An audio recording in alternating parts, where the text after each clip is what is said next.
मानुस की होना इंसान में ज़रूरी है और उसी को लेके हमने आज तक चला है। और हमारा सबको संदेश ये है कि भाई भाईचारा रखो, आपस में प्रेम रखो, कुछ नहीं जाता दुनिया से। आप कहाँ के स्थानिक है, कौन से इलाके में रहते हैं? मैं बस जहाँ आप खड़े बेटा मैं वहीं कहीं हूँ, ये बाजू का जो कॉम्प्लेक्स जी, है जी। यही हमारा है। ये मस्जिद में कितने लोग एक साथ नमाज अदा कर सकते हैं? इसमें कम से कम 400 आदमी पढ़ सकते हैं 400 और नमाज। आज तकरीबन कितने लोग कि भाई आज 5-6 लोग हैं बेटा, अब बताइए जी। भाई प्रशासन ने जो तस्वीरें देखकर क्या लगता है? ये से दुख होता ना बेटा। आज रमजान का महीना, इतना पवित्र महीना, इतना पाक महीना, बरकत वाला महीना। बिल्कुल नहीं, कभी नहीं देखे मैडम हमने। ये तो एक ऐसा लग रहा है कि एक नागपुर पे भाईचारे पे कलंक लग गया है। जो कुछ भी हुआ बहुत गलत हुआ। जिसने गलत किया है कानून हाथ में लिया, उस पर कार्रवाई होनी चाहिए। और औरंगजेब से हमें कोई लेना देना नहीं है, कोई भी नहीं था। यहाँ के जो व्यापारी लोग हैं सब अपने अपने घर चले गए थे, क्योंकि हमको भी समझ में आ गया था कि अब यहाँ पे माहौल खराब हो जाएगा।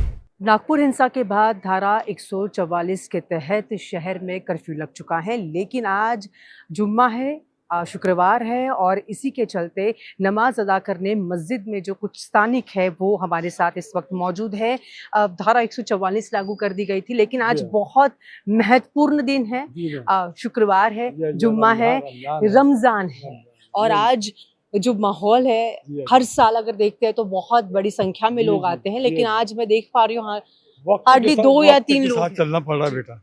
अभी जो है कि जो माहौल के साथ में चलना पड़ रहा है, ये वक्त जो है 144 प्रशासन ने जो लगाया, तो कानून का भी पालन करना बहुत ज़रूरी है। क्योंकि ऐसा नहीं कि कानून ने बोला कि आप 5 आदमी रहेंगे, हम यहाँ लाके 500 आदमी जमा कर ले, कोई मतलब नहीं आता। कानून कानून है, कानून के दायरे में चलो, कानून का पालन करो, तो उससे क्या सबकी सुरक्षा है। तो हम भी चाहते हैं, हमने भी नमाज़ पढ़ी, जुमा पढ़ा और यहाँ सब हमारे इमाम साहब सब लोगों ने यहाँ दुआएं अमन के लिए की है। ये भाईचारे का अमन का शहर नागपुर है और यहाँ कभी बेटा ऐसा हुआ नहीं ये है। बात आप बहुत बेहतरीन बात कर रहे हैं कि भाईचारे के लिए शहर की पहचान समूचे देश में है, लेकिन जो कुछ नागपुर में हुआ यही वो सड़कें थी जहाँ इस वक्त हम मौजूद है। 4 या 5 दिन पहले पत्थर थे, आंसू गोले थे, आग लगी हुई थी, शहर चिल्ला रहा था और आज ये माहौल कुछ और बता रहा है। क्या बताएंगे इसके बारे में? अब इसके बारे में ये है बेटा, बता ये रहा है कि ये जो हुए ये गलतियां हैं। अगर ये चीज़ को जिस दिन ये छत्रपति चौक पे ये चीज़ हुई, अगर पुलिस प्रशासन उसको हैंडल कर लेता तो ये चीज़ें बढ़ती नहीं थी। समझे कि वहाँ पर भाई औरंगजेब का पुतला जलाओ, तुम उसको गाड़ो, कुछ भी करो, उससे हमको कोई लेना देना नहीं है। क्योंकि हमने तो कभी कोई बरसी नहीं मनाई, कभी औरंगजेब का नाम नहीं लिया यहाँ पर, ना हमने कभी संदल निकाला। लेकिन वहाँ तुम कुरान की प्रतियाँ, कलमे की चादरें, तो ये क्या है कि धार्मिक भावना को ठेस पहुँचती है। समझे कि और ये चीज़ अच्छी नहीं हुई। नहीं, बिल्कुल बात आप सही कह रहे हैं कि धार्मिक भावनाओं को ठेस पहुंचाने की बात यहाँ पर की जा रही है, लेकिन जिस तरह से हमने देखा हिंसा भड़की थी शहर में, क्या उसका समर्थन करते आप? औरंगजेब जिंदाबाद के नारे तक लग चुके थे। नहीं लगाए, तो लगाने वाले जो है बेटा वो जाने, हमने तो नहीं लगाया ना। हमारी तो ये 75 साल में इतनी पीढ़ियाँ गुजर गई यहाँ पर, हमने तो नहीं लगाया। हम तो बायकाट करते हैं इन चीज़ों का। समझे क्या? हम ये चाहते हैं कि भाई जैसी हमारी पीढ़ियाँ चली, जैसे संस्कार हमारे में डाले गए और हमने सबको लेके चला, आज हमारे पास हिंदू मुस्लिम सभी लोग आते हैं यहाँ पर। सभी लोगों से हमारे भाईचारे इतने संदा, इतने यहाँ से गणपति के जुलूस जाते हैं, अभी महावीर जयंती जाती है, हम फूल की वर्षा करते हैं उसके ऊपर। ये आपके रामनवमी होती है, हम उसका स्वागत करते हैं।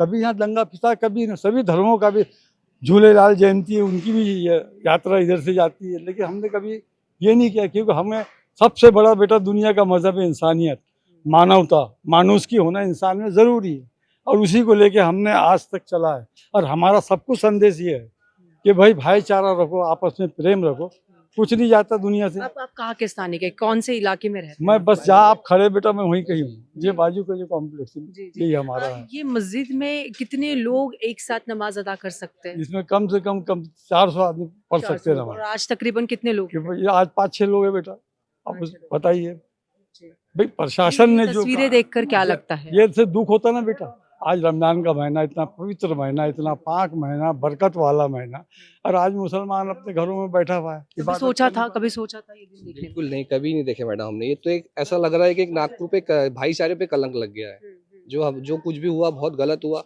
जो भी इसमें गुनहगार है सब पे कड़ी कार्रवाई करनी चाहिए, राजद्रोह का केस लगाना चाहिए। जो भी राजद्रोह का गवर्नमेंट केस 6 से 7 लोगों पर लग चुका है और देखा गया है कि काफी यंगस्टर्स, काफी कम उम्र के लोग थे जिन्होंने ये हिंसा फैलाने का कार्य किया। बिल्कुल मैडम, जिसने गलत किया है कानून हाथ में लिया है, उस पर कार्रवाई होनी चाहिए और औरंगजेब से हमें कोई लेना देना नहीं है।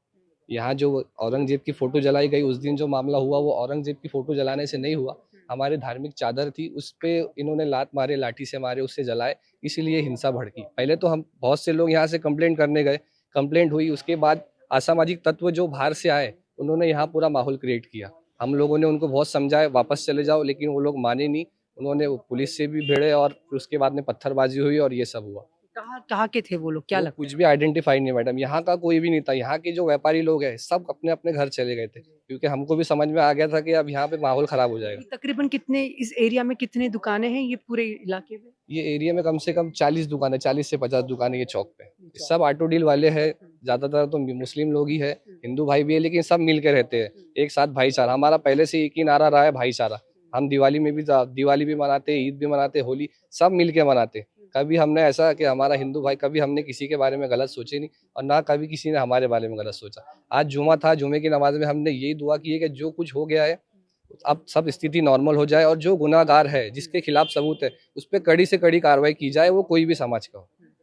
तो आप देख सकते हैं कि ये वही इलाका है जिस समय 17 तारीख को इसी इलाके में हिंसा भड़की थी। तकरीबन 500-600 लोग इसी रास्ते से इस चौराहे तक आए थे। ये चौराहा आप देख सकते हैं मेरे ठीक राइट साइड में, और मेरे पीछे जो आप ये मस्जिद देख पा रहे हैं, बहुत ही प्रख्यात ये मस्जिद है नागपुर का, और अक्सर देखा जाता है कि बहुत यहाँ पर चहल पहल होती है, दुकानें हैं यहाँ पर। साथ ही में इस मस्जिद में 400 से 500 लोगों की जो संख्या है, वो इतने लोग इस मस्जिद में आ सकते हैं एक साथ नमाज अदा करने। लेकिन आज जुम्मा है, आज शुक्रवार का दिन है, साथ ही में रमजान का पावन महीना चल रहा है, लेकिन बावजूद इसके इस मस्जिद में केवल 4 से 5 लोगों ने नमाज अदा की है। कहीं ना कहीं ये तस्वीरें झकझोर कर रख देने वाली हैं। ये जो हिंसा है वो किसी भी धर्म से हो, किसी भी प्रांत से हो, ये किसी भी तरीके से एक्सेप्टेबल नहीं रहेगा। और इसके बाद पुलिस प्रशासन ने जिसने ये हिंसा फैलाई उसको एक कड़क एक शिक्षा देने के लिए, एक सबूत एक सबक देने के लिए जो कुछ धारा 144 लागू कर दी गई, उसके बाद की तस्वीरें नागपुर में आप साफ तौर पर देख सकते हैं। ये जो इलाका है ये मार्केट का इलाका है, यहाँ पर चारों तरफ दुकानें हैं, काफ़ी सारे लोग हैं जिनका बिजनेस पिछले 5 दिनों से ठप पड़ चुका है। लाखों करोड़ का नुकसान इस समय नागपुर के बिजनेसमैन को हो रहा है। और उसी के साथ अगर हमने देखा तो दूसरी ओर जिस तरह से सन्नाटा इस शहर में फैला हुआ है, वो अपने आप कई सारे जो मुद्दे हैं, कई सारे सवाल है वो पैदा कर रहा है।